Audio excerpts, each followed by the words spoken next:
ክንጻናናዕ ከለና እግዚአብሔር ካብ ዝጓሃናዮ ቃሉ ልኢኹ ክፍውሰና ከሎ ከባራት ዓና ከሎ ከጻናናዓና ከሎ ሕዋተይ እንታይ ዝፍጠር ዘሎ መስለኩም ውሽጥና ኣብቲ ትጉህየሉ ግዜ ሓደ ነገር ኣብ ህይወተይ ኣይተፈጸመን ናተይ ታሪኽቲ ከም ዝሰለ ዝኾነስ ህይወተይ ከም ዝክኸውን ኢልካ ኔጋቲቭ ነገር ክትስእል ከለኻ ወይ ድማ ነቲ ዝረኣየካ ጥራይ ክትጥምት ከለኻ እንታይ ክትኸውን መስለካ ከይተረዳእና እንታይ ኢና ንኸውን መስለኩም ኣሕዋተይ ናይ እግዚአብሔር ዓቕምሲ በቃ ኣኺልዎ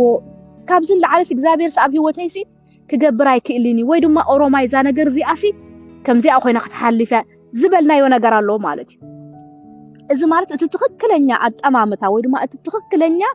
ናይ እግዚአብሔር መልክዕ ወይ ድማ ናይ እግዚአብሔር ሓሳባት ኣብ ህይወትናሲ ካብቲ ትክክለኛ ሓሳብ ስቁርብ ዘንቢልና ኣለና ማለት እዩ እምበኣር እግዚአብሔር ቃሉ ልኢኹ ክፍውስ ከሎ ሽዑ እንታይ ይኸውን መስለኩም ልክ ከምዚ ናብ የማን ክትከይድ ፀኒሕካ ናብ ፀጋም ዝተጠወኻ ወይ ድማ ናብ ፀጋም ክትከይድ ፀኒሕካ ናብ የማን ዝተጠወኻ ውሽጥኻ ናብቲ ቁኑዕ ስለ ዘስተኻኽል ኣተሓሳስባኻ ናብቲ ቁኑዕ ስለ ዝመፅእ እቲ ሰላምካ ይሕደስ ሰላምካ ይሕደስ ሽዑ እንታይ ትብል ለካ ንዓይ መሲድኒ ፀኒሑባ እግዚአብሔር ምሳይ ኣሎ ለካ እዚ ክውሕጠኒ ዝበልክዎ ነገራሲ ለጋይ ክውሕጠኒኒ ኢልካ ናብቲ ትክክለኛ ሓሳብ ናብቲ ኣቐዲምካ ሓሲብካ ዝፀናሕካ ናብቲ ተስፋ ጌርካ ዝፀናሕካ ንሱ ስለ ዝሕደስ ትክክለኛ ቦታኻ ስለ ትመፅእ መንፈስካ እንታይ ይምስክረልካ ኩሉ ሰላም ይብለካ ሽዑ ዝነበረካ ሓጎስ ይምለስ እቲ ፀናሕካ ሓጎስ ይምለስ እቲ ክትጓዓዝ ከለኻ ክትጉዕዞኻ ክጅምሮ ከለኻ ዝነበረካ ሰላምን ሓጎስን ንሱ ልክዕ ከምቲ ናይ ቀደሙ ይኸውን ማለት እዩ ብጣዕሚ ዘገርም ነገር እዩ እምበኣር እግዚአብሔር ኣብ ውሽጥና መልፂ ኣሕዋተይ ብቃሉ ዲ ብነቢይ ዲ ብዝተፈላለየ ወይ ብስብከት ዲ ኣብ ህይወትና ተስፋ ቆሪጡ ዝነበረ ነገር ተስፋ እንድሕር ሂብዎ እንታይ ዝገብር ዘሎ እግዚአብሔር ወደይ ተመለስ ናፍቲ ሓሳበይ ተመለስ ይዝብለካ ዘሎ መንፈስካ ኸኣኒ እዚ ተሓቂ ይብለካ ሽዑ ትሕጎስ ሲልካ ኾንካ እንኳ ትሕጎስ ቃል ኣምላኽ ሓጎስ ክህበካ ከሎ ቃል ኣምላኽ የረጋግፀልካ ኣሎ ማለት እዩ ኣብ እግዚአብሔር ምእማንካሲ ኮንቶ ኣይኮነን ይብለካ ኣሎ ማለት እዩ ይዛረበካ ኣሎ ትቃል ማለት እዩ እምበር ዝሰማዕካ ናይ ቴሌቪዥን ቃል ዶ ሽዑ ሓጎስ ይፈጥረልካ ኣይፈጥረልካን ናይ እግዚአብሔር ቃል ኣብ ህይወትካ እንድሕር ሓጎስ ፈጢሩ ግን ዝሰማዕካዮ ቃል ኣምላኽ እንድሕር ጻናኒዕካ ግን እግዚአብሔር ባዕሉ ንልብኻ ይዛረበሎ ካብቲ ክትከዶ ፀናሕካ መንገዲ ካብቲ ክትሓስቦ ፀናሕካ ጌጋ ኣተሓሳስባ ድማ ይመልሰካ ኣሎ ማለት እዩ እምበኣር ክንጻናናዕ ከለና እግዚአብሔር ይመልሰና ኣሎ ማለት እዩ ካብቲ ዲያብሎስ ክኸውን ይኽእል ስጋ ክኸውን ይኽእል ዝኾነ ይኹን ማለት እዩ ብፍርሕሲ ኣምላኽ ከምዛ ኣይገብር ኣብ ህይወትካ ክብለና ካብ ፀንሐ ሓሶት ናብ ሓቂ ይመርሓና ኣሎ እግዚአብሔር ማለት እዩ እዚ ካብ ብጣዕሚ ኣገዳስነት ኣሎ እምበኣር ተፀናኒዕልካ ምሕጓስ ዘይኮነ ኣተሓሳስባይ ክትንቆቀሉለኒ ኢኻ ክትብል ዘለካ ሽዑ ማለት እዩ ኣተሓሳስባይ ብጣዕሚ ክትንቆቀሉለኒ ማለት እዩ ክትብል ኣለካ ካብቲ ቃልሲ ይኸይድ ኣለኹ እየ ማለት እዩ ክትብል ኣለካ እንድሕር ተፀናኒዕካ ማለት እዩ ክብርና ኣምላኽ ይኹን እምበኣር ኢዮብ ክንሪኦ ኢና ኢዮብ ኣሕዋተይ ትዝክሩ ኢዮብ ካብ ምዕራፍ 1 ክሳብ ምዕራፍ 38 ወላ ዝሕሪሉ ክጅምር ይኽእል ግን ስጋዕ 38 ዘሎ ምዕራፍ ኢዮብ ጥራይ ዘጉረምረም ነይሩ ኢዮብ ኣነ ጻዲቕ ይብል ነይሩ ኢዮብ ብስዕሩክቱ ይማጎት ነይሩ ኢዮብ ምስ እግዚአብሔር ይማጎት ነይሩ ኣብ መጨረሻ እግዚአብሔር ተዓጊሱ ኣብ ምዕራፍ 41 እግዚአብሔር መሊሱሉ ኣብ ምዕራፍ 42 ከዓ ኢዮብ ከምዚ ኢሉ ማለት እዩ ምስ ተመልሰ ማለት እዩ ልክዕ እቲ ክሓስቦ ፀንሐስ ጌጋ ምዃኑ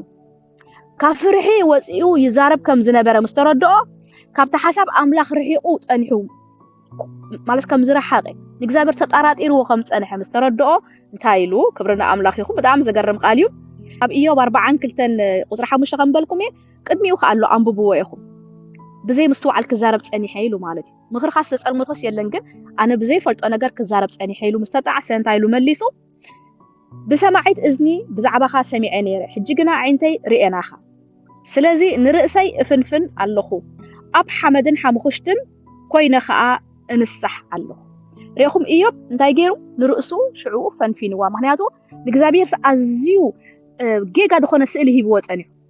ካብ ስምዒቱ ካብ ቃንዝኡ ዝተላዕለ ማለት እዩ ካብቲ ሰባት ትብልዎ ዝተላዕለ ማለት እዩ ኮንፊውዝ ኮይኑ ሰይጣን ተፃዊቱሉ ኣብ ኣእምሮ ኣብ ኣተሓሳስቡ እግዚአብሔር እዚ ከምዚ ኢሉስ ኣታሊልዎ መስኻ ከኣምን ጀሚሩ ማለት እዩ ስለዚ ክብርና ኣምላኽ ይኹን ኢዮብ እንታይ ገይሩ ኣሕዋተይ ተነሲሑ ተመሊሱ ስለዚ እንታይ ኣኸረዳእኩም ደልየ መስለኩም እግዚአብሔር ከፀናናዓኩም ከሎ እምበኣር ኣነ ጌጋየ ፀኒሐ ክትብሉ ኣለኩም እምበኣር ኣነ ናተሓሳስባይ ከንተንባሃሉለኒ ክግደሰሉለኒ ሰይጣን ከየታለኒ بتزرئ نا إجزابير كي مزنوسي كستوعل على لنا مالتي لكم حواتي بتعم قد قولوا زقباءكم نجاري مالتي حقوسوا تصبقوا قد كتتاخا كمل لسالنا مالتي بتعم زجر حسابي كبرنا أملاك يكون بتعم تحقوسه إجزابير كم زجرنا عيب ممهارو أنا تحقوسه بزعبة حساب كبرنا أملاك يكون تذكروا يوسف أحواته زخلو حما غيرهم لو خنسو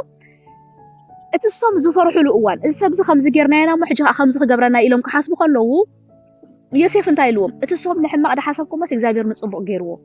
إلو كزاربهم كله أبقوا عزونا يوسف إجزابير أردي أولو إذا سيناتي على ما ينيرو أنا ناتي مدي بيدي فتس منيرة إلو أردي أول سلازنا برحواتي بس حواتهم مقرأي آيد ليون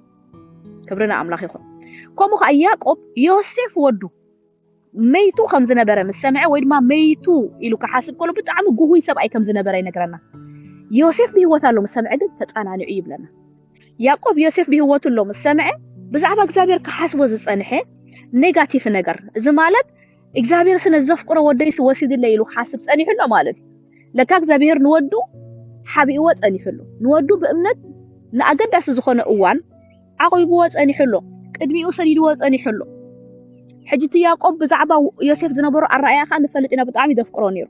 سلسة فقرو ودخا تمرقو ودخاسي كم زغيرو كاب إتكا كمنت ألسي إجزابير أبي كيدو كتبلي خمر تدام كتبلي خاقن إجزابير نبلبو مليس وشو تتصنعنا عيب لنا كتصنعنا أكل خام بأرتي خدخون بزعبا إجزابير كتحاسبو تصنحكا جيجا حسابات نابتقولو حسابات تملس على خامالك بخوم متأني خاتي أوشتو خانتا يخون تقال يمسكرلكا سلام يفنولكا مالك كبرنا أملاخ يخون أحواتي إجزابير سناي أملاخ أحواتي بتعم زجرم أملاخي تذكروا توم كلتا دك مزامرتنا يقويتا يسوس كريستوس تابنا إما هو استخدم النبرو قويهم قويتا يسوس كريستوس قيلو بزح تسفا غيرهم لسه لازم نبروسي أوراما يلوم سي صيلهم نبحد حجر سب خدون يرم مالك كابي يرساليم سي تفليهم خدون يرم تحرقن قويتا تسفهم مسحدثه قويتا مستقلص اللهم قل نبتا زنبروا تمليسهم نبي يرساليم تمليسهم مالتي على ما مكفصوا مصناو تمليسهم نبتا قدي فما زخدو بوتاس ناب دحري تمليسهم مالتي قعزوهم كاغلص إلهم سلازم بزعبا مسلنا كنفلطو زلنا عاب ነገር ኮይن يردأن زنط بزي أنا بጣعم تحبيس لخ بزعبا نا እግዚአብሔር ምግላት እና እንታይ ማለት እዩ ቦታና ክንስተኻኽለለና ማለት እዩ ኣጻናኒ ዕላ እግዚአብሔር ቦታና ክንስተኻኽለለና ማለት እዩ ክንምለስ ኣለና ማለት እዩ ብዛዕባ እግዚአብሔር ዘለና ኣስተዓራያን ኣተሓሳስባንሲ ክንስተኻኽለለና ማለት እዩ